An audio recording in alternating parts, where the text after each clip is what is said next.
నాది ప్రేమే కదరా. ఇది నీకు ఎందుకు అర్థం కాదురా?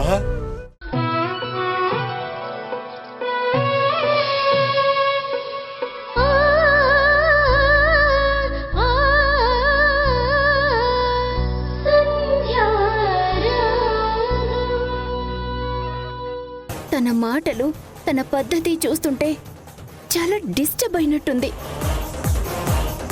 వెంటనే పెళ్లి సంబంధం చూసి ఫైనల్ చేపిని, లేదంటే మౌనిక అన్నంత పని చేస్తుంది.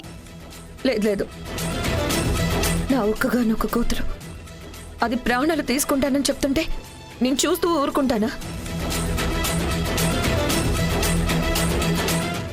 రేపే ఏదో ఒక సంబంధం ఫైనల్ చేస్తాను.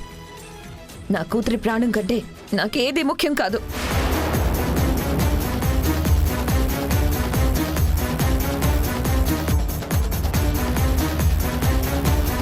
చిన్ని, అది నిజంగా చచ్చిపోతానంటుంది. మీ పిన్ని పెళ్లి సంబంధాలు చూస్తానంటుంది.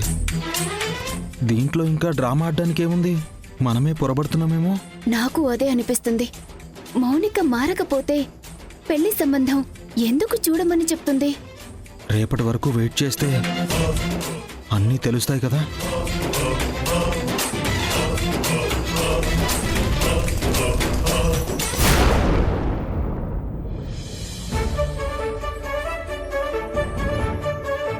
ప్లీజ్ వాణి, ఇంకొద్ది రోజులే కదా, నేను వచ్చేస్తానులే.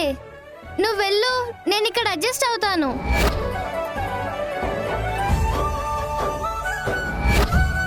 హలో, పిలుస్తుంది నిన్నే. మాట్లాడమని చెప్తున్నాను కదా. అమ్మా చాలా బాగుంది, ఇంకో 2 లెగ్ పీస్లు వేయమ్మా.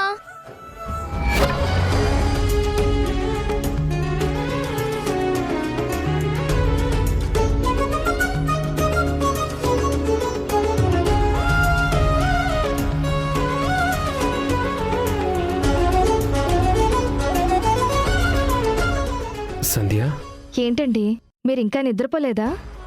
ఆ ప్రశ్న నేను అడగాలి. నువ్వేంటి నీలో నువ్వే నవ్వుకుంటున్నావు? ఏం జరిగింది సంధ్య? అబ్బే ఏం లేదండి. అదేంటో చెప్తే నేను హ్యాపీగా ఫీల్ అవుతాను కదా. ఏం లేదండి, అనుకి ముక్కు మీద కోపం, తన మొండితనం చూస్తుంటే చాలా ముచ్చటేస్తుంది. ముద్దు ముద్దుగా తెలిసి తెలియక అలా మాట్లాడుతూ ఉంటే ఎంతో ముద్దొస్తుంది. సంధ్య, నాకు అలాగే అనిపించింది. ఎందుకో ఏంటో తెలీదు, భూమిని చూసినా అనుని చూసినా చాలా దగ్గరగా అనిపిస్తున్నారు. అను మొండితనం, తన కోపం చూస్తుంటే మా అమ్మని చూసినట్టే ఉంది. మా అమ్మ కూడా అంతే. నువ్వు గమనించావా? కోపం వచ్చినప్పుడు అలాగే మాట్లాడుతుంది. తన మాట తప్ప వేరే వాళ్ళ మాట విందు. అను కూడా అంతే కదా. ఎవరైనా కొత్త వ్యక్తులు ఇంటికి వస్తే అనుని చూసి మనమే సొంత తల్లిదండ్రులం, మా అమ్మ సొంత నాయనమ్మ అనుకుంటారు.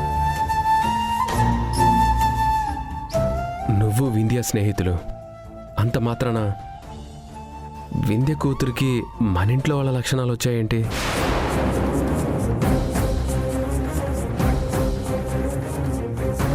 అప్పుడప్పుడు ఒక్కోసారి అను నీ కూతురు వింధ్య కూతురు అర్థం కావట్లేదు సంధ్య.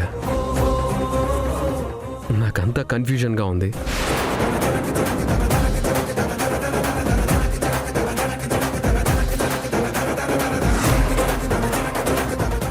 సంధ్య, నువ్వెందుకు కంగారు పడుతున్నావు?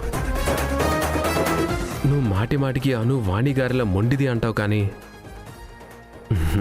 అను మా అమ్మలాగా జగమొండి. ఈ పాపని మార్చడం మన వల్ల అవుతుందంటావా? ఎందుకు అవదండి? డైనింగ్ టేబుల్ మీద కూర్చుంటానన్న అను కింద కూర్చుంది కదా.